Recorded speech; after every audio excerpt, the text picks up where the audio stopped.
అమ్మ దుర్గమ్మ తల్లి నన్నెవ్వరూ ఎందుకు నమ్మటం లేదు? నన్ను ఎందుకింత చెడ్డదాన్ని అనుకుంటున్నారు? నేనంత పాప ఏం చేశానని నాకు అనుక్షణం శిక్ష పడుతూనే ఉంది. ఈ ఫోన్ కూడా ఇప్పుడే డెడ్ అవ్వాలా?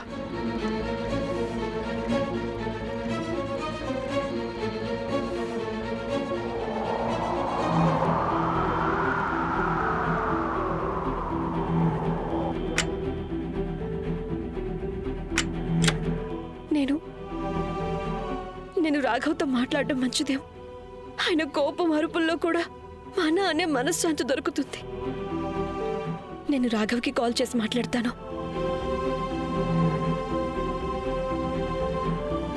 సార్, డీలర్తో మీటింగ్ చాలా ఇంపార్టెంట్, లేదంటే ప్రాజెక్ట్ చేయి జారిపోతుంది. భాస్కర్, నేను ఇప్పుడే వస్తాను. Just 5 minutes. Okay sir.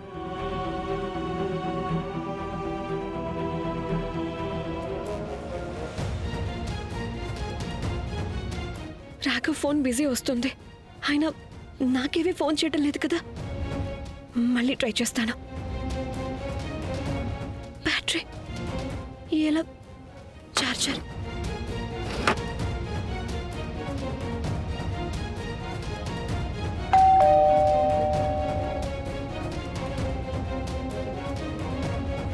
The number you have called is currently switched off.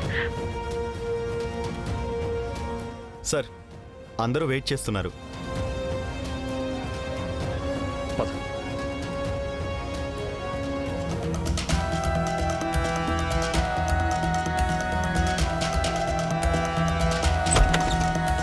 రేఖా సూర్యవంశీ, అవును నేనే. చెప్పండి. మీకు కోర్టు నుంచి లెటర్ వచ్చింది. కోర్టు నుంచా? సైన్ చేయండి.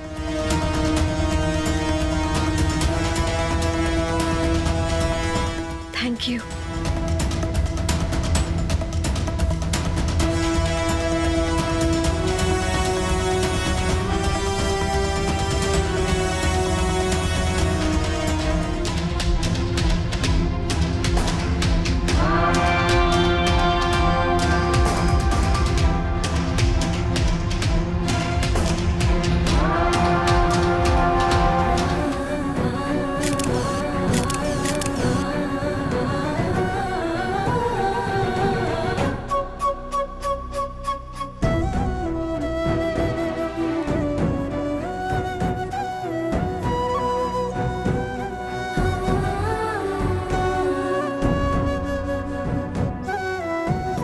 ఎవరితో అయితే రాత్రి గడపడానికి హోటల్ రూమ్ బుక్ చేసుకోవాల్సి వచ్చిందో అతన్ని ప్రియుడని అంటారు కదా. రేఖ, ఈ షర్ట్ మీద ఏదైతే హార్ట్ ఉందో అది నా కోసం కొట్టుకోవట్లేదు.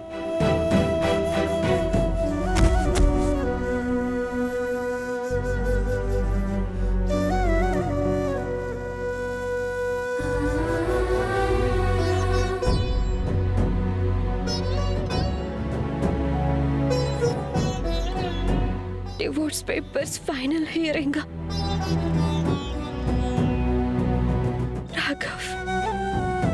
రాఘవ్ నాకు ఏమీ చెప్పకుండా డివోర్స్ ఫైల్ చేశారా? ఆయన నాకు విడాకులు ఇస్తారా?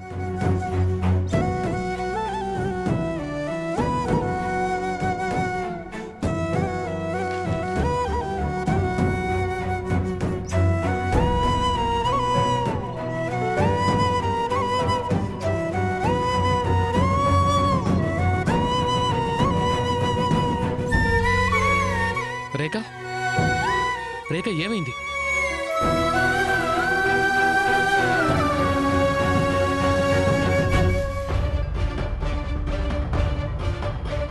డైవోర్స్ పేపర్సా? అంటే దీని అర్థం రాఘవ్ నీకు డైవర్స్ ఇవ్వాలనుకుంటున్నాడా? తను నీతో కలిసి ఉండాలనుకోవట్లేదు. అంటే దీని అర్థం అతని ఈ బంధాన్ని తెంపుకోవాలనుకుంటున్నాడు. నేనే కరెక్ట్. అందుకే దీని గురించి నీకు ఇప్పుడు తెలుస్తుంది.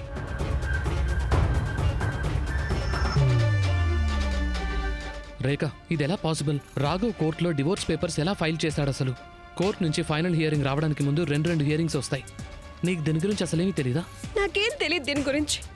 ఒకవేళ తెలుసుంటే నేను నింగి నేల ఏకం చేస్తుండేదాన్ని. అండ్ డివోర్స్ పేపర్స్ ఫైల్ చేయడం కాదు కదా, ఆయనకి దీని గురించి ఆలోచనే రానిచ్చేదాన్ని కాదు. కానీ ఈరోజు రాఘవ్ ఆయన పూర్తిగా నా మనసు విరిచేశారు. రేఖ, రేఖ, ఆయన రాఘవ్ మై బ్రో. నువ్వు ఈ డైవర్స్ పేపర్స్ పంపించి నాకెంత పెద్ద గిఫ్ట్ ఇచ్చావో తెలుసా? అది నేను నీకు మాటల్లో చెప్పలేను. నువ్వంటే నాకు అనువంత అయిన ఇష్టం ఉంటేనా ఈ థ్యాంక్ యూతో పాటు నేను నీకు ఒక పెద్ద బొకే కూడా పంపించుండేవాణ్ణి, నాకు రేఖకు మధ్య నుంచి తప్పుకున్నందుకు. కానీ ఏం పర్వాలేదు, ఇష్టం లేకపోతే మాత్రం ఏమైంది?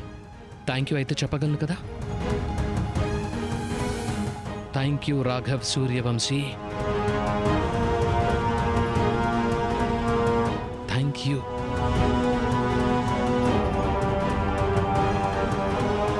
నాకు తెలియని లోకమేదో నన్ను పిలిచేనా, పొరపాటుగా మదిలేని పోని ఆశ రేపేనా. 7 అడుగుల ఇంద్రధనసును నేడు చూసానా, హృదయాలు రాసే ప్రేమ లేఖల సారమింతేనా. ఇది కలైతే కాదుగా. ఒక నిమిషం, ఎక్కడికి వెళ్తున్నావు? ఇంకెక్కడికి రాఘవ్తో మాట్లాడడానికి? రాఘవ్ డివోర్స్ పేపర్స్ పంపించారు రోహిత్. నాకు ఆ మాత్రం హక్కు ఉంటుందిగా. ఆ నిర్ణయం ఏదో ఆయన నోటి నేను వినాలి కదా, ఆయన్ని అడగాలి కదా, ఆయన ఎందుకు ఇలా చేస్తున్నారు. రేఖ, రాఘవ్ నీ మొహం మీద డైవర్స్ పేపర్స్ కొట్టి తన నిర్ణయాన్ని చెప్పేశాడు. తనతో ఇప్పుడేం మాట్లాడడానికి వెళ్తున్నావు? ఇన్ఫాక్ట్ నాకు ఇప్పుడే అర్థమైంది తను మాటి మాటికి ఇలా ఎందుకు బిహేవ్ చేస్తున్నాడు. ఎందుకంటే తనకు నీతో కలిసి ఉండడం ఇష్టం లేదు. అండ్ ఈ రిలేషన్ తన దృష్టిలో ఎప్పుడో తెగిపోయింది రేఖ. అండ్ కేవలం తనకు మాత్రమే కాదు, నీకు అండ్ ఈ కుటుంబం మొత్తానికి కూడా. అందుకే ప్లీజ్ నీ జీవితంలో ముందుకు సాగు. అండ్ ఏ బంధం అయితే నీకు గౌరవంగా ఉండదో దాన్ని మర్చిపో ప్లీజ్. నువ్వు నా ఫ్రెండ్ రోహిత్. నువ్వు ఇలాంటి మాటలు మాట్లాడుతుంటే అవి నా గుండెను చీలుస్తున్నట్టున్నాయి. సారీ రేఖ, నాకు అలాంటి ఇంటెన్షన్ ఏం లేదు. నేను నీ కేవలం అద్దం చూపించాలనుకుంటున్నానంతే. రాఘవ్ నీ గాయాలకు మందేం రాయడు. తను ఇన్ఫాక్ట్ నిన్ను మాటి మాటికి గాయపరుస్తూనే ఉన్నాడు. అది నువ్వు తనని వదిలి వెళ్ళిపోవాలని. ఇక చాలా ఆపు రోహిత్. నేను రాఘవ్తో మాట్లాడాలి.